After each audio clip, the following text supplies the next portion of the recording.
मंसूर अलीशा तकरीब से खिताब कर रहे हैं। Directly. So the unique value of the Islamic finance for climate adaptation is particularly because Sukuk aligns with the principle of Maqasid al-Sharia, objectives of Islamic law, which emphasize the preservation of life, property and the environment, and encourages risk-sharing, inclusivity and sustainability. So it's a wonderful product that is available at home. Let's just not look at the global north and keep worrying about what has to come. We can't ignore that either. We need that money too. But we can get going with our own Sukuk. So Islamic climate finance examples are available.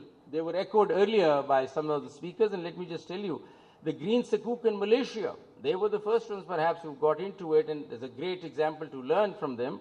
So Malaysia is a pioneer in green Sukuk issuance.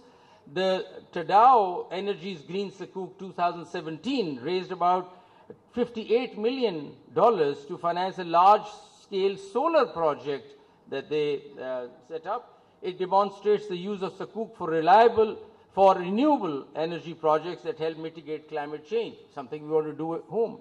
We need it. Indonesia's Green Sukuk, the Republic of Indonesia has issued multiple Green Sukuk, both domestic and global, to finance renewable energy, sustainable transportation, waste management and adaptation projects.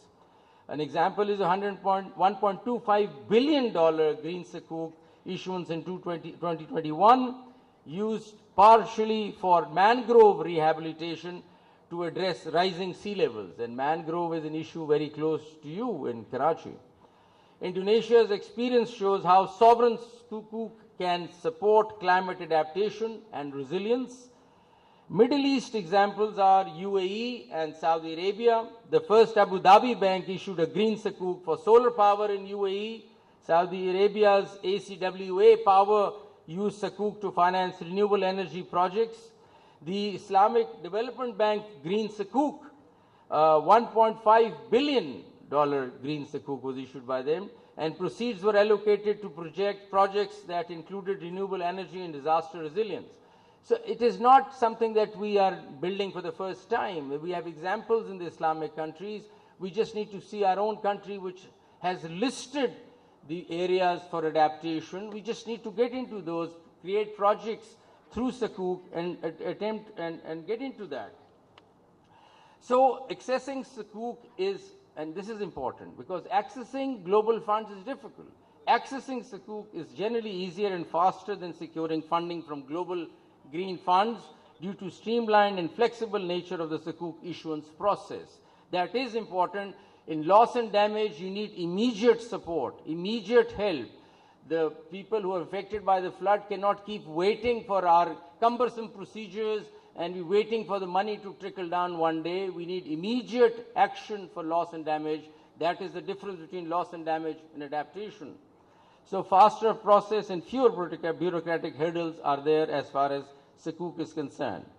So we need to start thinking, and I think Sukuk has just come at the right time, and this is the right time for Pakistan to get into it as much as possible to address the entire adaptation issue that we seem to have and address the loss and damage issue that we are facing. In the end, I would like to say that, just a second, let me just get to it. I also want to talk about some of the other Islamic finances that are available as a point that Sukuk is one, but there are other sources, and we look at them in the courts every day, and I think there's a sizable amount of money lying there also. Just a thought, you're the bankers, you're the experts, I'm just a judge, but I think I look at these matters in the court, so I want to highlight that Waqf is another big area, the endowment area. A perpetual charitable endowment where assets or funds are set aside for public benefits such as education, healthcare, or environmental conservation. I think Waqf, there's a lot of Waqf in this country, and Waqf has done a lot for the Islamic jurisprudence, Islamic education in the world, but we could turn them towards climate action now, and it's important to look at that. So the Cash Waqf for Climate Change Fund, initiated by the Islamic Development Bank, supports sustainable development projects in member countries. In Indonesia, Waqf funds have been used to finance small solar projects also, so that there is an example. The second source of Islamic money could be, funding could be zakat, charity. A mandatory charitable contribution from Muslims, typically 2.5% of the annual savings, which can be directed towards alleviating poverty and supporting social issues. Example could be zakat has been used to provide clean water and renewable energy in sub-Saharan Africa, as seen in the projects of organizations like UNHCR Zakat Fund. So we can utilize Zakat Fund for climate action also. So I think it is time to reconsider that Waqf, Zakat, all these pockets that we've had, we could start diverting them towards climate action, which is the need of the hour, rather than thinking about any other project. So Pakistan has explored using Zakat for disaster relief and resilience. We've looked at that earlier. Then comes Takaful, which is Islamic insurance, and a cooperative insurance model where members contribute to a common pool to protect each other against specific risks. So micro Takaful has been used in Bangladesh to protect small farmers against climate-related risks such as floods or droughts. In Malaysia, Takaful schemes have supported reforestation and agricultural adaptation to climate change. So there are wonderful examples in the Muslim countries around us. The next pocket or Islamic financing could be istisna, which is manufacturing or construction finance.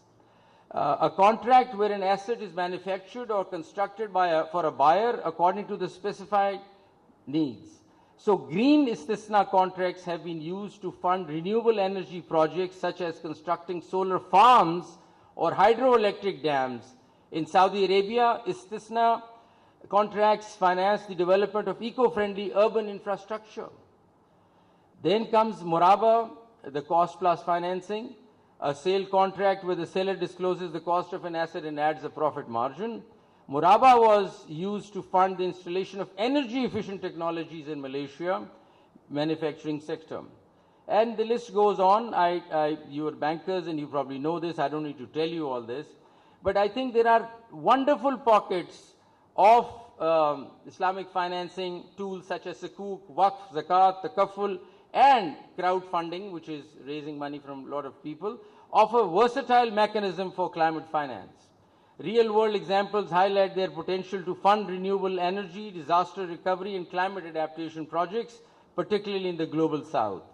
To scale these tools, governments in Islamic financial institutions where we're sitting must collaborate, promote awareness, and standardize frameworks. So that's exactly what we're doing right now. This wonderful forum and this wonderful platform is telling us that there are answers available in Pakistan, and we can use our own Islamic financing to attend to our biggest threat that we face, that is climate change, through adaptation and through providing for loss and damage. So one thing that I want to also add at the end, that there is no way that we can go about creating Islamic finance unless we have an understanding and a good handle on on climate science. You cannot create a project, you cannot go about doing Islamic financing unless you have a good grip on climate science, because climate science is going to tell you what project to build and how to attend to the issue in hand. So please, that is something that I want to underline, that climate science is something that we lack capacity in. And I would, from this forum and this platform, want to say that I think investors and sort of the financial institutions that are here should build capacity on climate science, which has happened in Kenya, which has happened in Bangladesh. I don't want to go through those areas, but it's important. So the time has come, and I conclude by a statement made by Justice Sheikh Taqi Usmani, who is a great Islamic scholar. The time has come, he says, for Islamic finance to lead the way in creating innovative climate solutions, combating faith and finance to combat global challenges. Thank you very much. Supreme court के justice Mansoor Shah तकरीब से खिताब कर रहे थे और दीगर जो फाइनेंसिंग की है उसके ऊपर गुफ्तगू कर रहे थे और साथ साथ कंक्लूडिंग में उन्होंने कहा कि हम जल्द से जल्द इसको बेहतर करने की ज़्यादा उम्मीद रखते हैं।